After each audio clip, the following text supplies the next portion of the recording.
yeah, getting into the last half, and the teams that are good teams that just need a couple pieces here and there. The Indianapolis Colts didn't do a lot to inspire confidence in their wide receiving core.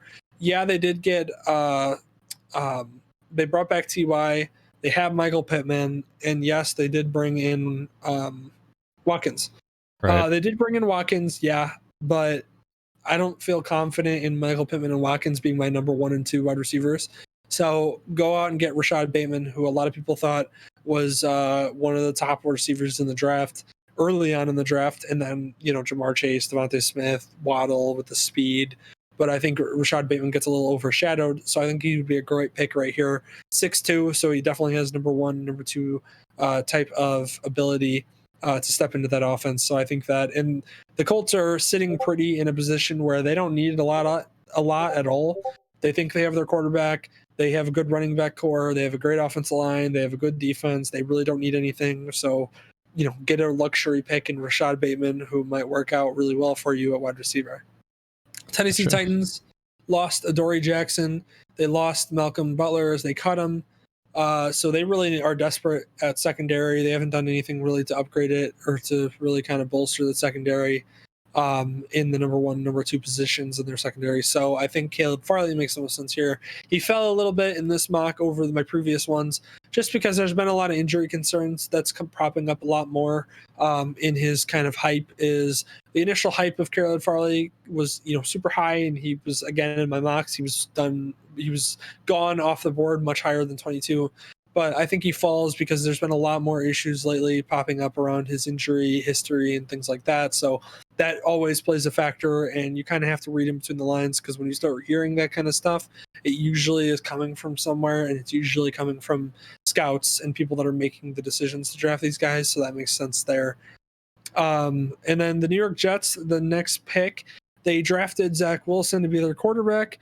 Now there's not really, they could go with a running back here, Najee Harris or Travis Etienne. I think they end up just going with one of the best pure pass rushers in the draft.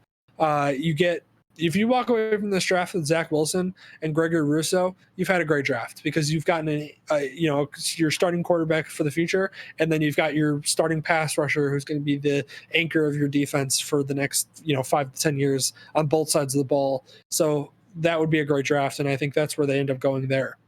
Pittsburgh Steelers need offensive line help. Everybody's retiring. Everybody's leaving. They're trying to run it back with Big Ben and Juju. They need offensive line help badly, and Samuel Cosmi is the next best available tackle, who I don't think, I think Samuel Cosmi has first round potential, and so that's why I think he's the only one basically available for the Steelers. The Jacksonville Jaguars have the next pick, and this is coming from the Jalen Ramsey trade. And I think they go Trevon Moehrig here. They got their quarterback again in Trevor Lawrence. And you kind of saw this previously with the Dolphins and the Jets, where they went offense and then are going defense. Same thing here. Go offense with Trevor Lawrence. Go defense with your second pick, addressing another need. They need safety help. They did just sign a safety, do a nice deal, but they need another, strong safety to go along with them. And Trevon Moehrig is the best safety in this draft, so I think that makes the most sense as far as fits go, and as far as best available fitting a need goes for that team. Boom, boom, boom. All right, then we're finishing out the draft, getting towards the very end. Cleveland Browns. I think they are looking for an edge rusher to pair with. Names are escaping me. Myles Garrett.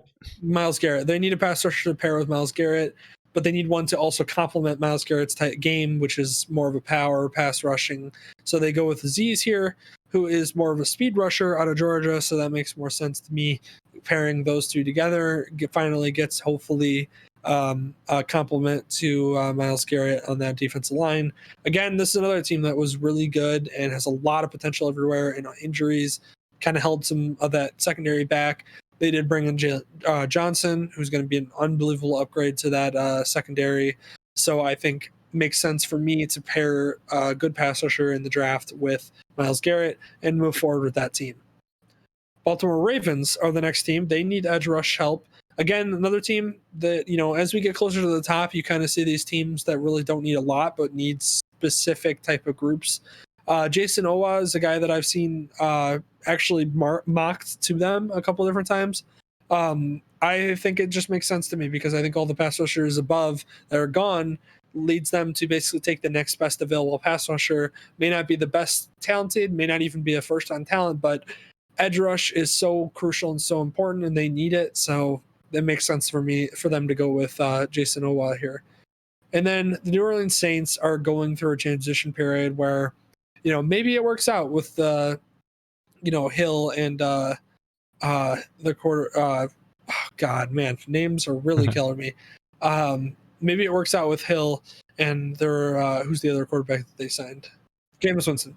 So maybe it works out with them. Who knows? But I think they're going through a rebuild, and I think they need a lot. I think in my last mock, I had them taking a linebacker who kind of did everything.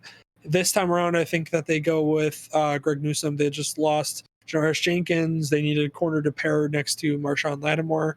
Greg Newsome, to me, feels like more of a number 2 corner in the league, which is good because this is a great spot for him then to go because he gets to pair next to Marshawn Lattimore, and you get 2 young corners to bolster that secondary, which was kind of a little bit low. Now they do need some pass rush help because they lost Hendrickson, and he was literally their leading sacker last year. But I think just there's no pass rush available that intrigues them, so they go with a corner, which is a need. Packers lose Lindsey. I don't know how they lost Lindsey or why they lost him. Just money. I don't know. Whatever is the issue. But they get Landon Dickerson here, who's the best center available, that replaces Lindsey and gets Aaron Rodgers finally some kind of help in the form of protection or receiving core, whatever skilled position. They haven't done anything for him in the last few years. So finally him getting something. Of course, it's kind of a replacement for a guy that they let go that was already helpful. So, you're basically breaking even, I guess, with Landon Dickerson here. But that makes the most sense to me to replace him at center. Buffalo Bills, again, we just talked all about how edge rush is such a crucial thing for teams. And there's not a lot of good edge rushers back. But guess what? The Buffalo Bills almost made it to the Super Bowl last year. They're a team that really doesn't need a lot. Maybe they just need to put it together and have another year of coaching and experience working together. Maybe that's all it takes. But either way, they needed edge rush help desperately. That's something that was probably the worst part of their team last year. And literally the next best available, who's more of a second round talent. But again, there's a run on pass rush, as there is every year, and they need it. So they go with Joe Tryon here, who will hopefully contribute enough to put them over the top and get them into the Super Bowl. Yeah. And then your final 2 picks, which 2 Super Bowl teams, this is kind of a luxury, picks for here. Not any tackles here that I thought made incredible sense for them. Like if a tackle like a Cosme was available, that would make sense. I think that they needed tackle help because they've addressed guard, obviously, with the signing of Kyle Long and the signing of Joe Thuney, who's going to really help with that interior.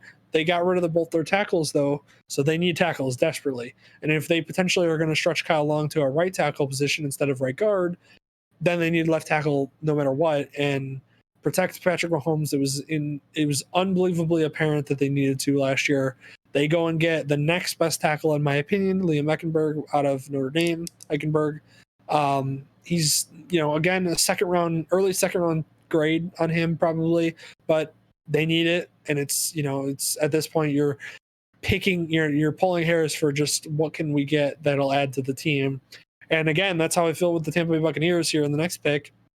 To finish out my mock, Elijah Moore, who is probably the best slot receiver in the draft. Rondell Moore has been rising up boards, and I love his athleticism. I love his his just ability overall to be a weapon in the slot. But I think that Elijah Moore has better health history, staying healthy, and is an incredible slot as well. So I think he makes the most sense here. They brought back all 22 players, but what they didn't bring back was Antonio Brown. Where did Antonio Brown play? The slot. Where do they need then? The slot. So to me, that makes the most sense. Get a very quick speedster, good slot receiver to finally just round out that entire offense defense that's going to be incredible. And again, probably going to be in the Super Bowl next year, most likely. Yeah. Okay. So.